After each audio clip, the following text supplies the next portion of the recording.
Hello and welcome to the Rugby Chat podcast. Don't forget to subscribe on your favourite podcasting app so that we drop into your phone every single week. If you use that Apple Podcast thingy or iTunes, whatever it's called nowadays, then please leave us a 5-star review. Other stars obviously available, but it helps us get out there and reach more people. If you'd like to watch what happens behind the covers, then this show's live on YouTube at 8 p.m. New Zealand time every Tuesday. Well, I say every Tuesday. Sorry, I've missed a couple of weeks because I was sick, and then I was flying out to France to make sure my dad was okay as he was in hospital. And that's where I am today. Next week, there won't be a show as I'll be on a plane back to New Zealand, but normal service should resume after that. You can also join in the discussion on our 5 questions via Twitter. Just follow at DrivingMaul, look for the questions, and use #RugbyChat. I'm Paul, the guy behind DrivingMaul, and I'll be your host for the next hour or so. This week, I don't have any guests, so it's going to be just me and myself and I talking away. I'll be taking comments from Twitter and also from the live chat on YouTube. So join in with all of that. Now then, well, our first question this week, this week, obviously, we're going to be talking mainly about internationals. We'll have a chat about some interesting scrummaging from backs, talk about whether professionals should know the laws of the game, how we're going to get Tier 2 teams to get some more games. There are 13 games next week, apparently, so international games. So which ones are you looking forward to and why? And then finally, we're going to have a quick chat about player welfare as well. And then obviously at the end, we'll have the normal predictions as we always do. So keep an eye out for that. We're going to have a quick chat about player welfare as well. So let's crack on and talk about it first. So question 1, after Beale and May's attempts at packing down at flanker, do teams need to practice their yellow-red card set pieces more? One of the things we've talked about before is that teams do practice playing with 14 players. So, and the All Blacks denied that a couple of years ago. What happened was I remember it was about 4 years ago now, probably, where the All Blacks actually scored more points when they were down to 14 men than when they had 15 men on the pitch, and were actually more successful against opposition teams when they did that. They were asked at the time whether they practiced being down to 14 men, and Shag refused to answer that, and clearly they do. So why don't players practice scrummaging when they're down to 14 men as well? Last year we saw May put his arm around the prop's leg, so basically the prop couldn't push and pull it up. This year we've seen Curtly Beale trying to pack down at flanker and ended up with his shoulder against the second row, packing down next to the number 8. It was farcical. Now, I'm not expecting them to put on a big shove or anything like that, but you should hope they can actually bind properly and be in the right place. Having played, if you look at me, you wouldn't guess it, but having played as a hooker and a flanker, to me, it's bloody obvious what you do and where your arms go. But yes, I think it is something that that players should do. At least know where the backs should at least come and do one scrummaging session just to know how to bind on. And so yes, that's really what I'm trying to say is, if you're going to practice these things, we should be practicing all facets of it, not just doing how to defend and how to do your any sort of your structures, and whether you take off if you have a red card, whether you replace a player with this sort of thing. Detcom, yep, they should have at least some practice with fill-ins, and it doesn't take. I'm not expecting them to suddenly put on an 8-man shove and push the opposition back. But you don't want to get them hurting somebody by pushing on the wrong place or making it all collapse. Detcom 2 may be hard to practice with all the changes every week, though. Sure, but if you kind of know that you're going to be taking your fullback or one of your wingers, you say, right, all outside backs, come over here for 5 minutes. We're just going to show you how to bind on as a flanker. And I used to do that once, and then that should be it.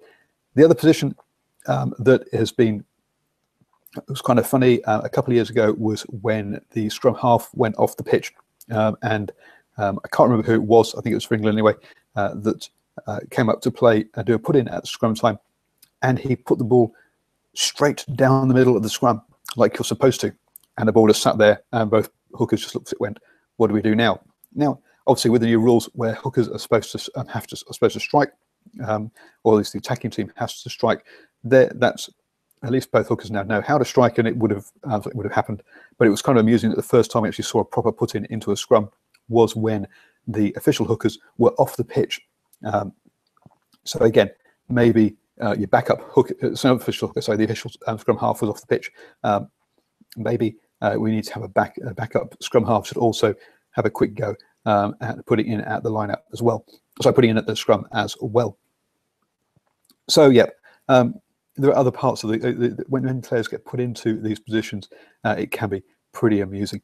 And yes, there's been plenty of tweets around it saying that there are showing obviously Curtly Beale's wonderful scrummaging technique. Moving on to question 2. With Sonny Bill Williams and Hansen not knowing the rugby laws, should all professional players and coaches take refereeing courses? Now, the talking about this one,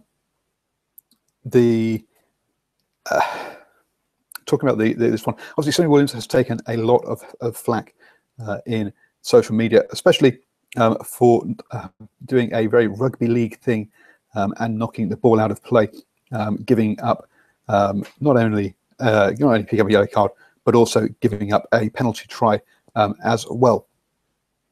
And some people have said, actually, if it wasn't Sonny Williams, would we be talking about it so much? And the answer is possibly not quite as much, but I think we'll still be talking about it. And giving up a penalty try is unusual for the All Blacks. And generally, and so penalty tries are something that you would generally definitely be talking about anyway. And so I do think it's not just because it's Sonny Williams. The fact that Steve Hansen also had to get told by his assistant coach as to what the rules were and why it was a penalty try, and the fact that as soon as Sonny Williams infringes, you have to say, right, what would have happened if he hadn't been there at all? Tells you that also it's not just Sonny Bill Williams that doesn't know the laws of the game. Now, teams do get refs in to come and have a chat about the new laws with players and their interpretations. So it's not like they don't have chats about the laws of the game, but there are these ones that are less used, less obvious than other ones, and so perhaps maybe it is something that can be that perhaps should be taught of them. I think pretty much all players and all professional players, all professional coaches should go on at least the basic refereeing course to know what the rules of the laws of the games are. I'm going to get myself in trouble here, just using rules rather than laws. But all players, I think, should go and have at least take the basic refereeing course. It does mean then that if and when they get into coaching, they also know what the laws of the game are as well. And so I think the law was definitely called correctly, as Decom says. If somebody wasn't there, the French player would have scored a penalty try. Yes, the referees got it right. The question here isn't about whether they got it right or not. The question is, should players know what the laws are so they don't make mistakes in the first place? And also, obviously, Kieran Reid going up and questioning the ref. He did have a. You've got to say that's. No, he did the right thing. That's, as a captain, you're always going to question it and see if you can try and change the ref's mind. But clearly, it was too late.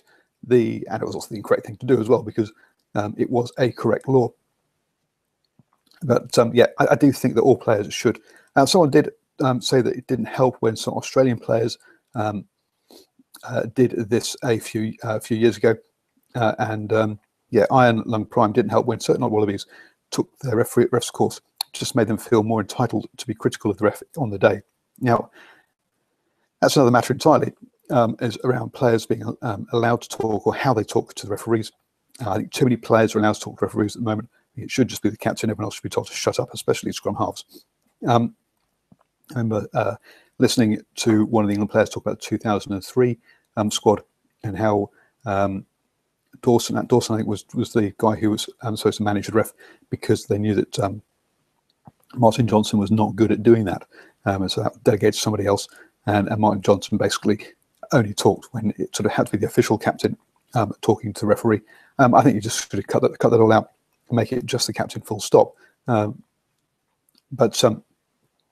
I think if all the players actually knew the laws better, it would also make for we wouldn't be having these sort of silly mistakes. And that's why professional players shouldn't be making silly mistakes like this. So that's it. Was just Mason was having a very good game, and it's really unfortunate this one moment of the game has tainted people's view of how he was playing. As Decom20 said in the live chat, Sonny Williams did a great grubber for Crotty to run onto and score. He did. He is rounding his game out more. He's not just bash it up and offload nowadays. He's passing the ball more. Defensively, he's getting better as well. So he had to say he was having a good game. It's a shame that this is the only thing that people remember now because of what happened. I don't think he's the only one. I remember we were talking about when Sam Burgess came over and was playing for England, and players having to tell Sam Burgess where to stand in an international game because he'd been playing 6 for Bath. He came and played 12 for England, and he was totally out of position. And that's what I think also happened in the Bath game as well, where he was out of position and players were having to tell him where to go on the pitch. Anyone who comes over from rugby league, so you sort of Carmichael Hunts and Flower, etc., who haven't been playing it forever, should, I think, all take a refereeing course as part of their sort of transition to make sure they do understand the rules of the game and where they should be. So yeah, so I think that's what that's just my point. Happy, and I just thought it'd be a good one to for us to bring up. Move on to question 3. Most tier 2 countries are only playing 2 games in the international window. How do we get them more games? Obviously, last weekend, all the tier 1 teams joined in the November, the end of tour window, and I've just realised I've not got the end of tour window, end of year tour. Sorry, end of year tour games.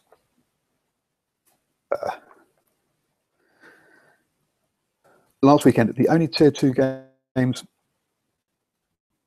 that we saw were Germany against Brazil. Sorry, I'm running off memory now. I'm just bringing up the wiki page, which has got all the games on. And also Canada played Georgia last weekend. So there weren't many tier 2 games last weekend. Sorry, also the Barbarians got to play Tonga as well. But this weekend, for example, all the other teams that will be joining in, Belgium will be hosting Brazil. You've got Namibia, Uruguay playing a game. Spain will be hosting Canada this time round. Germany, USA also playing. Romania hosting.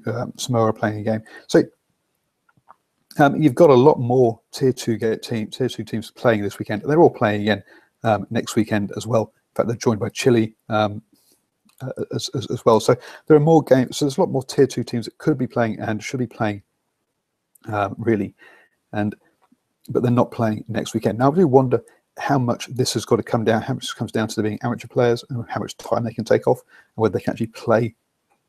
Whether the guys can get time to play more games. Because obviously being tier 2, they're not necessarily. Jack Darby, I'd argue some of those teams are tier 3, not tier 2. Yep, we are. Perhaps that's probably a good point. Yes, there are some of those teams are probably tier 3, not tier 2. That I've just been talking about. But even so, if we look at the games last weekend, I mean, Samoa did get Scotland. Actually, no, yes, Samoa, Fiji, and Tonga are all playing. So, but not Namibia and Uruguay, for example, who both made the Rugby World Cup last time, so they're tier 2. Not the USA as well. So, not some of the tier 2 teams weren't playing last weekend. and so yeah, obviously a lot of tier 3 players, tier 3 ones. I do wonder if part of that is down to the fact that these teams aren't perhaps aren't professional, so can the players all get time off to play? But also I do think that we do need more games to be set up for them. Obviously, we had the situation of Samoa going, or the Samoan Prime Minister and head of rugby saying that they'd gone basically bankrupt and couldn't afford to tour. It's like, well, actually, no. World Rugby pays for the touring side of it, so they actually World Rugby cover their costs for the tour. So that's not. People criticise World Rugby about not putting enough money in, etc. But that isn't the case for that side of things, at least. Sorry, quick tea break. So I was just thinking as to whether that World Rugby did put together a sort of tier 2 tournament in Wales a couple of years ago, but that seems to have been that seems to have sort of stopped and doesn't happen anymore. So there should be that kind of thing. Going back to the last question, interesting point by Craig Fleming on Twitter. Yes, they should and should be open to fans too. The amount of rubbish coming out of the mouths of fans at Murrayfield on Saturday know the rules. Yes, there is that side of things. There is, especially when it comes down to the internationals. You're a lot of fans who don't watch rugby on a weekly basis and just enjoy the internationals. There's nothing wrong with that. And there's quite a lot of criticism, especially in you see how coming out of Wales about fans who just watch during the international windows. I don't think I think fans will take like the day out to go and do a course, perhaps an online sort of quiz fun series of courses could be put up where people could sort of challenge their knowledge, their rugby knowledge, and would be a better way of doing that rather than trying to get fans to go on refereeing courses to learn the rules of the game. But yeah, perhaps some fun online quizzes could be the answer to that one. So yeah, it is a there is that side of things. But getting back to the end of year tours, I say World Rugby did put together some sort of tournament in Wales, and it's a shame that kind of thing has stopped and doesn't continue. Now, hopefully, that will they'll put something back together again, and maybe if we got some sort of proper tier 2 tournament during this window, we could see it sort of continue. Teams would then be guaranteed they'd know what they're actually playing, rather than having this ad hoc thing who they don't know who they're going to get to play until pretty much last minute. So trying to arrange any financials around that is very difficult. Question 4. There are 13 international games over the next weekend. Which ones are you looking forward to? So that's to me, there's quite a lot of interesting ones this weekend. First up, we've got a French 15 versus New Zealand 15. But I'm not quite sure. Personally, I think it should call it French Barbarians against New Zealand Barbarians. It's not a cap game, and it would be nice to see the Barbarians side of things used with the same players, just badge it a bit differently. So that's happening up. There's some interest from a New Zealand-based play point of view. There's some interesting Jack Goodhue, for example, getting his get first opportunity to play senior international. Well, senior international. It's not a test match though. There, Kiriwani is on there, just from the top of my head. So quite a lot of young new guys going through. So it's going to be interesting from that point of view, but not from a rankings or world place point of view. So that's a kind of a nice sort of appetizer, but not one of the big sort of interesting games, I think, from this weekend. Belgium versus Brazil, quite a long way down the pecking order. As we said, that's probably a tier 3 game. So that one I don't think many of us will know much about. Brazil did lose to Germany last weekend. Trying to pick up the score 45-12. I think they're going to struggle again, but it'll be interesting to see where they go there. Italy, Argentina. How much have Italy progressed with Conor O'Shea, and their Pro 14 teams have improved, and how much have Argentina regressed by the fact that they only pick from one team from the Jaguares? They don't pick any of the European-based players anymore. It really has meant that Argentina take a big step back since last Rugby World Cup. A lot of people say, "Oh yeah, they made the third, fourth playoff." Made semi-finals of Rugby World Cup. They did, but they're a totally different beast now because of their selection policy. So that's kind of interesting to see how both sides have gone. Argentina haven't won a Tier 1 game all this season, and the only game they have won was against Georgia. And Georgia have never beaten a Tier 1 team, give you an idea as to kind of the level that was. So, so that one is quite interesting to see how those two will go. Namibia, Uruguay, 2 Rugby World Cups, Tier 2 teams, facing off in Namibia, and they're playing a 2-game series. They're playing this week and next week, so it'll be interesting to see how they're tracking heading towards the next Rugby World Cup. They're teams that would probably make it. They haven't qualified yet, but it'll be interesting to see how they go. I say how they're tracking, as they're teams that we will be probably seeing again in Japan. Wales versus Georgia. Personally, I don't think that's going to be a particularly interesting game. I know Georgia are pushing for Six Nations inclusion and sort of stepping up from Tier 1 to Tier 2 to Tier 1, but they're still going to beat Tier 1 teams. I don't think we'll learn much from that game. Spain, Canada. Now Canada have dropped off. They are a perennial team that makes the Rugby World Cup. They've dropped below Uruguay. Things aren't going well there, and they actually just announced yesterday or overnight, they're doing a big restructure organisationally, and I do believe you have to get things right off the pitch before things are right on the pitch. And I know a number of people, commentators on Twitter, have been saying that things are going wrong in Canada. So hopefully that's a step in the right direction. But Spain, this one's very one of the up and coming rugby nations in Europe. Did well. When the Women's Rugby World Cup qualified for that. Qualified for the Olympics in sevens in both men's and ladies, so are an up-and-coming nation. I don't think they're going to get above Romania and get into the Rugby World Cup in Japan, but it will be a yardstick for Canada. They need to win that game to show they've got any chance, show that they're actually tracking the right way for the Rugby World Cup. If they lose that game, there's going to be some sort of question marks asked as to how rugby is sort of going in the Americas. England, Australia, obviously played 4 times last year. Australia improved much more this year during this season, so that's going to be an interesting one. And probably that's a tie of the round for most people who are watching. So some of the other ones perhaps a bit more intriguing as to how teams that we don't see so often are tracking, but that is definitely the game of the weekend. The next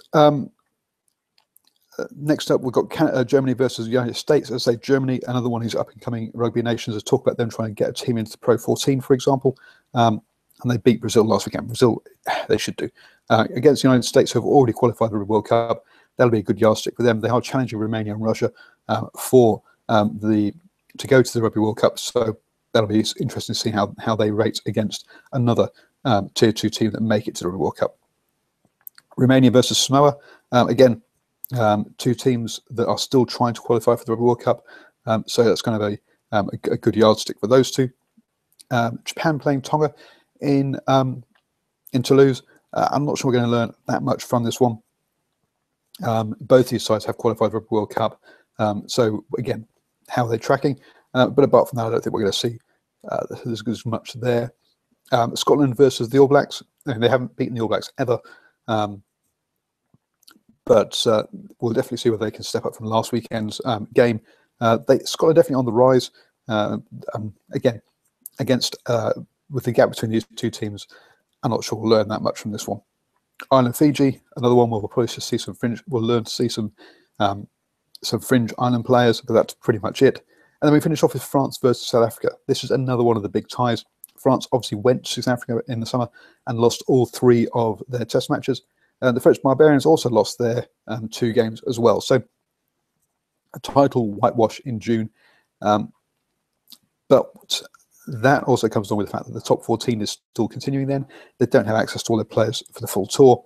It's all a bit of a mess. They just don't tour well because the structure's all wrong. At least in this window, they have their players for the full 3 weeks of all their players. South Africa, let's be honest, have not started well. So can France get revenge? So a nice good storyline around that one. So quite a bunch of storylines there, quite a lot of teams, quite a lot of games that tell us about or that they're interesting from a Rugby World Cup point of view. So a lot of interesting games coming on there. Christian Kelly, England weren't convincing against Argentina. That's very true. They weren't. They will have to step it up against Australia, against the Wallabies, who, as they have been improving during the Slings.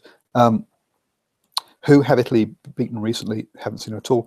They beat Fiji last weekend, and they also beat South Africa in the last international window. Admittedly, they lost to Tonga the following week, so we're not really sure where. So Italy can be a bit up and down, and very reliant on single players. If they lose their top players, they don't have any depth in their squad. That's a problem there for them. So, yep. So there are a bunch of really good games on all this. Christian Kelly, talk about the Oceania Rugby Sevens. Sorry, I didn't watch that, but I do remember that the Black Ferns took out, or the New Zealand women's took out the tournament, I think, from the women's point of view, and I think Fiji beat New Zealand in the final there. So I did see that, but I haven't been looking at it in detail, so I can't talk too much about that one. But yes, teams are ranking up their preparation for the Dubai Sevens, and the HSB Sevens World Tour is kicking off again soon. So, yep, we'll have a chat about that in the following weeks coming up. Last topic I want to talk about was, as Van Rensburg fills his off-season playing for Sale Sharks, are players taking welfare seriously? And this is one of these ones we seem to be seeing a bit of a yin or a bit, players seem to go one way or the other way. Mate of mine, Scott Hornell, who writes in the Last Word on Rugby, talk about Rugby, wrote an article yesterday or the day before, set the title "Rugby Sabbatical: The New Rest and Recuperation Policy That Works," and it's something that we are seeing Australia and New Zealand use in particular. Folau is obviously the latest player who has taken the November internationals off, but also this year Ben Smith has taken time off.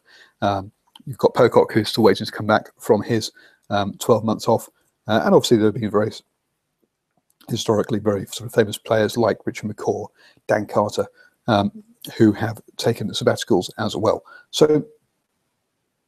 there are definitely plenty of players who are taking sabbaticals and are taking their season, their play welfare seriously. But Van Rensburg, who took a lot of break in the regular Super Rugby season, he got injured. He didn't play necessarily all that much, but still, it's not like Christian Leofano, who pretty much had the whole season off, coming back from his illness. And so I thought it was a good idea that he went up and played for Ulster. For Van Rensburg, I'm not sure that a guy at 24, is it really, he's putting his body into, if he's starting now, which is what we're in November, he's going to put his body, he perhaps playing constant, could be playing constant rugby all the way through till this time next year. He could have 12 months of constant rugby if he breaks back into the Springboks. Now, that's an awful lot of rugby for him to be playing, and I don't think he should be. To me, it seems like probably the wrong decision for him to be going off and playing in this. We have a lot of players who have gone off, who miss the Currie Cup and go off and play in Japan, for example, as well, from South Africa, as to top up their bank balances, and rather than leave South Africa and go to do it via playing in Europe. It's one of the ways that the Lions, for example, have kept players historically at the Lions over the past sort of 3 or 4 years. So some players are off to Japan, and we saw players like Nonu, for example, when he took his sabbatical, he went and played in Japan. We're talking about who else has done it? We had Foley also in the off season went off and played in Japan. Did that 1 year and decided actually it was bad for him, and and it wasn't worth the extra money. So I think Van Rensburg will come around to regret this. I think there are younger players like Van Rensburg, like Foley has done before, like other players who kind of who feel kind of invincible at a young age, think they can get play an extra couple of months, get the extra cash, which is obviously very nice, but then actually come to regret it later in their careers. Maybe there should be some World Rugby guidelines or policy in place where players have to have a certain gap in them. One of the things that Scott talks about in his one is that the All Blacks have a deal where players have to have a 12-week off season, or 3 months. In the UK, that agreement is 5 weeks, so it's not as long, but there is definitely a gap there.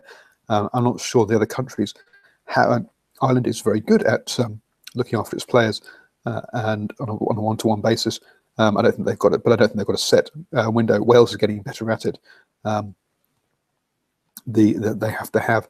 So maybe there needs to be a World Rugby legislation 14 to say players have to have X amount off season to stop these 12-month seasons that we're starting to see. I mean, in France, and they a very small break. There's talk of of the Viera Premiership wanting to bring their season start forward and start a month earlier with the new rules, with the new global calendar.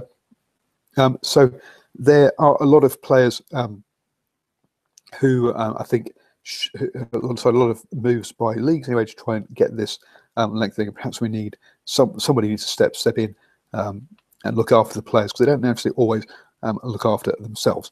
A couple of comments in the live chat saying that Dane Cole's having 6 months off for his knee could actually be a good thing for him around some of the head injuries he's been having.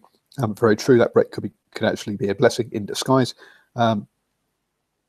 The Christian Leofano, Datecom 20 again, he said Christian's look. Hope he comes back full strength. He hasn't looked 100% up there. Now he's a long time off. You wouldn't expect him to be 100% up there. But yeah, I think it's good for him to have that play. Christian Catley, that wasn't worth rushing him back. And we're going to talk about Dane Coles here. We have depth. I don't think depth should ever be used as a reason to rush players back. Unfortunately, it is. It's kind of, but it's. I think we need to get past that and get back to thinking about what's best for the players and their bodies, so they can play a full career, rather than actually worrying what is the result, what is going to be the result next week. Sorry.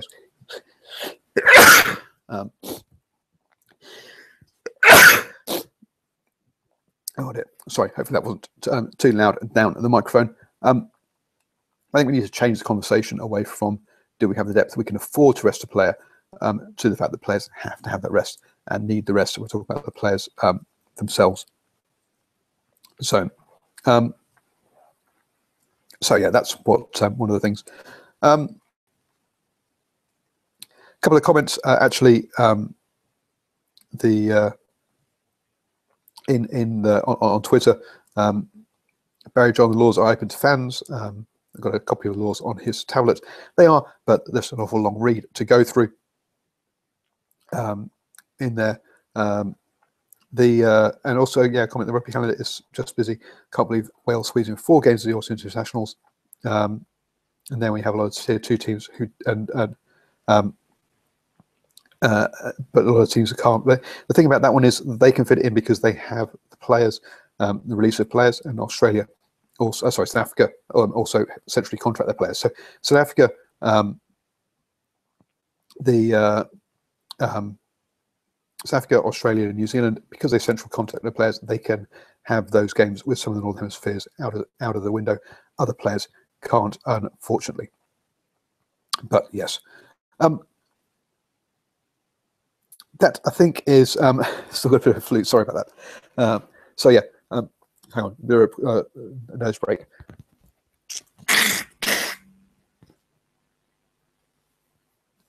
Oh dear.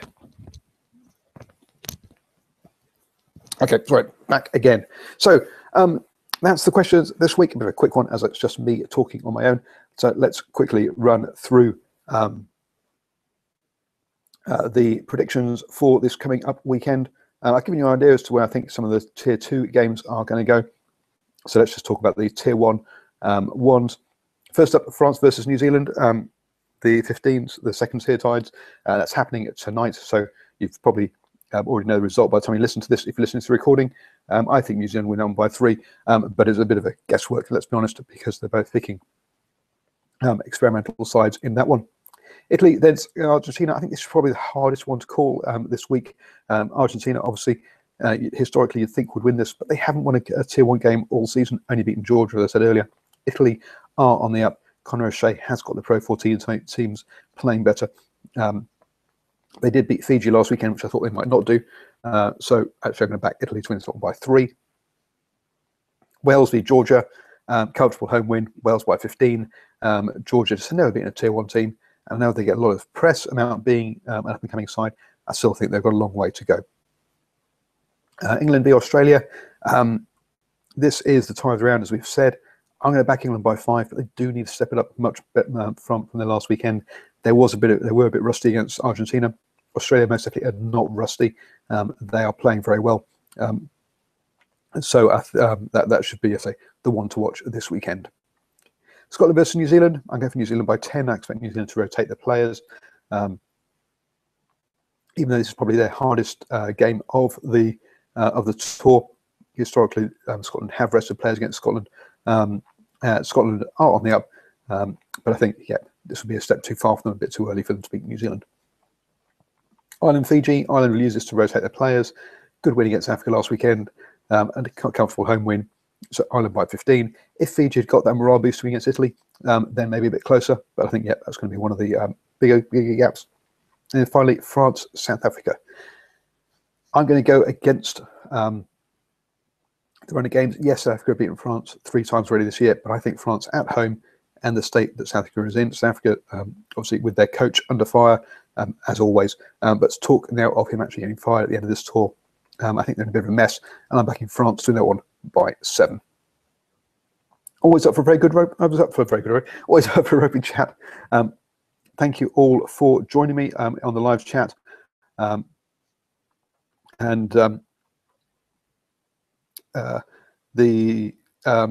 Tomorrow New Zealand time, someone's asking about when the the France 15 New Zealand 15 game is on.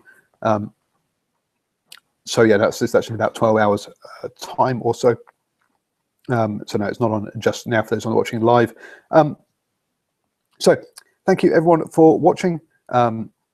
Always, there won't be a show next weekend because I will be in transit flying. As always, please do remember to subscribe, share with your friends, and give us a review. And catch you all in 2 weeks' time. The show will be on Twitter next week. I will have all the questions on there, and I will try and get on live for that. But it won't be a video show. Thank you very much, and I'll catch you all in 2 weeks.